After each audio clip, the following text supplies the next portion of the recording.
Okay, or you might have presidents in some countries, the ministers, mayors, councillors. I mean, all of those people that will actually make policies and decisions and implement whatever Parliament says. So there's a link between this. Okay? Whatever the Parliament says, these executive authorities, they're the ones who actually have to execute it and administer it. They have the administration. They have no choice except to implement what the law says, what the Parliament says. The Prime Minister can't just make up his own laws whenever he likes. Okay, that's not how it works in democracy. Okay, or even in many other types of government. So prime ministers, presidents, ministers, the mayors don't go into authority and they just say, okay, look, I'll do what I want. You may think that Lutf al-Rahman in Tawa al-Hamlas is implementing Sharia. He's not. He's implementing what Parliament says. He's implementing man-made laws. Okay, don't be confused by his name. Okay, I know the EDL probably think he is. They think he's he's implementing Sharia. He's laid down the Iraqi laws, they say, in London. No, he implements the parliamentary law. Whatever the law in Parliament says, they implement it here. Okay, they're the ones who implement whatever Parliament says. And if the Parliament changes its mind, they have to change their mind, because they take their laws from Parliament. They don't take it from themselves. They don't decide it themselves. Okay, so these are the executive authorities. And then you have the judicial authorities. They are the courts, the judges, okay, the magistrates and so on. All of them, crown courts, all of them, they do the same job. Their job is to remove disputes. When the people, they dispute over each other, with each other, okay, they go to the court, and the courts, what do you think? They just make up the ruling as they go along? No, they have to take whatever the Parliament says. So they must judge by the law of Parliament. So this is the real authority, the legislative authority. That is the one who makes the laws. And the courts judge by those laws. And even sometimes the judge will say, look, I disagree with it, but that's what the law says. And that's how, and they have to judge with it, judge by it. They have no choice. And then when somebody appeals, they go to the House of Lords to change the law, so then they can overturn the court's decision. Why? Because the judge can't go outside the laws. When they want to sentence you, they go by whatever the law says, he can sentence you. Minimum, maximum, set by the law. They don't have any other choice besides that. Okay? So that's how the authority works, these three types of authority. Okay? So in a democracy, the people make the laws, and the people implement the laws of the people. Okay, so the laws of the people, by the people, for the people. It will be all three of them. In the Sharia, in Islam, the legislative authority is Allah subhanahu wa ta'ala alone, exclusively. There's no way for anybody to make laws except for Allah. No way for you to make laws except for Allah. Only Allah makes laws. And the people who have the executive authority, they are who? Is the Khalifa, his governors, the walis. Okay, you can have the emirs of whether of jihad or any other executive authority, whoever they are, amil, whatever position they have in the states, they will implement only the laws of Allah SWT. Also, وَأَنِحْكُمْ بَيْنِهُمْ بِمَا أَنزَلَ اللَّهُ وَلَا تَتَّبِعْ أَهْوَاءَهُمْ. Rule and judge by whatever Allah revealed, and don't follow their desires. Allah left no room for you to say we will follow different laws, only the laws of Allah SWT. And He said, be careful of them in case they divert you from even some of what Allah revealed. Don't leave any part of what Allah revealed for the people. So you have only one choice, to rule by what Allah revealed. You take Allah as a legislator. Okay? The whole concept of democracy is shirk from its roots. Because He said, no, there is no Allah involved in legislation. As far as democracy is concerned, Allah has got nothing to do with it. It's only the people. They want to say that not any hukm illa lillah, that is not, the right legislation is only for Allah. This is no, the right to legislation is only for what? For ash-sha'b and nas, for the people. That's what they believe. Whereas in Islam is opposite. And in the Sharia we have as well courts. And we have judges. Okay, whether it is judges of the normal courts or of al-madhalim or the hisbah, whatever it is, all of them, they are judges that will judge in their courts to remove the disputes of the people according to what Allah revealed alone. Okay, so there's a difference between democracy and Islam and Khilafah system. So what are we choosing and selecting in these elections? Because people will say, we have elections for a Khalifa. Is allowed to have an election for a Khalifa, because this is Sulta Tanfidiyya. Human beings can have this type of authority. Okay, you can even have a little vote if you wanted to, really, for a judicial authority, for a judge, but that's not really how it's done. The Khalifa appoints it and that's it, finished. Okay, but yes, these are human positions.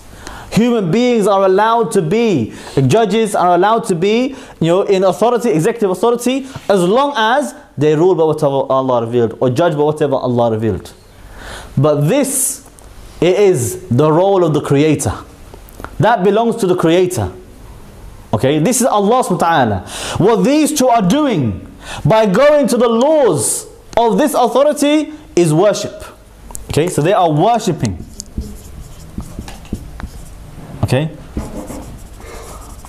when you judge by this law, you are worshipping the one who made that law. When you rule by this law, you are worshipping the one who made these laws. That is ibadah. That is the worship. That is the tawheed. So the Muslim, we understand, this is the Lord, the Creator, and these are the creation, the worshippers. So when the democratic elections coming up in May, they are saying to you, let's choose the Lord for us to worship. Let's choose the Lord for us to legislate the laws for us, for our society. They're saying to you, choose your Rabb. Who is your Rabb that you want? Do you want your Rabb to be Labour MP or Conservative MP or Liberal Democrats MP or Respect MP or whoever? Whatever, it doesn't make any difference to us. Okay? It doesn't make any difference to us. What they're basically saying to you is, if you worship me, I'll give you a mosque. And he's saying to you, if you worship me, I'll give you 2 mosques. And the other one saying, if you worship me, I will still fight against the Muslims in Iraq. So they say to you, Akhi, which ones are lesser of the 2 evils? They are all shirk. They are all tawaghit. They are all shaitan. Okay? And I'll just finish this talk inshallah with one analogy for you. One simple analogy. Sometimes, the people, they understand matters when it's brought back to their own fitrah, so they can understand easier. And I used this example before, and I'm sorry for that I have to give this example, but sometimes you can only use the example that will have impact on the people. Imagine we were living in a time and a strange place with a strange way of life around us in Darul Harb and Darul Kufr, okay, where the community is ruled by gangs, okay, bunch of gangsters, and they're all pimps and drug dealers, okay, and you have the red gang, and you have the blue gang, and you have the yellow gang. It's not too far, from reality. There probably is a red gang and a blue gang, but this one in particular, red gang, and a blue gang, and a yellow gang, okay, and every 5 years, what they did in order to stop all the bloodshed, because there used to be fighting and war between these gangs. So they said, look, instead of having all this bloodshed, what we'll do is every 5 years we'll allow the people to choose which gang could be in charge of the drugs and the prostitutes in the area. Okay? And then nobody will fight, everybody will just accept and obey them. So all the gangs agreed. So they went door to door. And they asked everybody in the community, which gang do you want to, deal the drugs in the area and to pimp all the girls in the area? What do you think? Red, blue, or yellow? And along came, one, very, what can you say, westernized Muslim, mashallah, moderate chocolate Muslim. He wanted to join one of the gangs, and he started knocking on the doors, and he said, look, I'm Muslim, I've started my own new green gang. Okay, we wear turbans when we deal out drugs. Okay, and say, look, we want to come to you, we offer you a better way. Look, I promise to you that if you vote for us, make us in charge of the drugs and the prostitutes, then we will never hire any Muslim girl.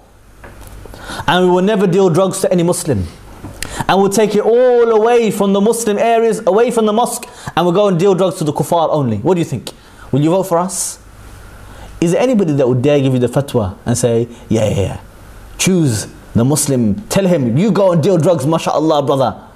Do you think they're going to give you that fatwa? You think that's allowed? You think anybody with any common sense will say to you, no. What you do is, you remove all of those gangs and say, nobody's going to dare deal drugs in our area. Because we have, mashallah, Muslim patrols, they're going to remove all of you. That's what you want to do. Okay, that's what you want to do. And the strange thing, people make all the excuses for the shirk. And they say necessity, but we have no choice. And the haram becomes halal because of necessity, and because of the lesser of the two evils, and because of the maslahah, and because of all these problems, therefore it becomes halal. Okay? The only thing that doesn't become halal is the jihad. Why is the jihad not halal? They said to you, this is the only way that we can have a say in politics, in the say in authority, and to remove the evil of those kuffar, those really bad, evil kuffar. Okay. Well, the mujahideen, they did something, to remove that evil of those authorities as well. They took charge and declared khilafah. What was wrong with that? What was wrong with that? They said, no, it's khuruj, it's haram. Even if you say it's haram, I thought you said necessity makes haram halal. I thought you said all of that maslahah makes even the haram and the shirk and the kufr halal. Why not the jihad? Jihad was never haram in the first place. Okay. This man, the Sheikh Haytham Haddad, he said in the video that they were doing something wrong by revolting against their leaders, their rulers. We're talking about Dawla. Which rulers exactly were they revolting against? Bashar Assad? Nur or Nuri al-Maliki? Which one of them was Muslim in the first place? Both of them kafir asli. This one Nusayri, this one Rafidi. You say to me that no one's supposed to rise against those rulers? Even though you say to me it's allowed to vote for some mushrik, Jew or Christian, in order to remove the harm of another Jew or Christian. But they're not allowed to take authority by jihad and remove all of their harm of the Nusayri and the Rafidi by establishing Islam. Not establishing some lesser kufr. No, establishing Islam. You say to me that's haram? And that's baghi and that's khuruj, and they become deviant, they become sinners? And you're not allowed to support them, not allowed to help them, and you're obliged to fight them? Is that what you're saying to me? Some complete, back to front fiqh.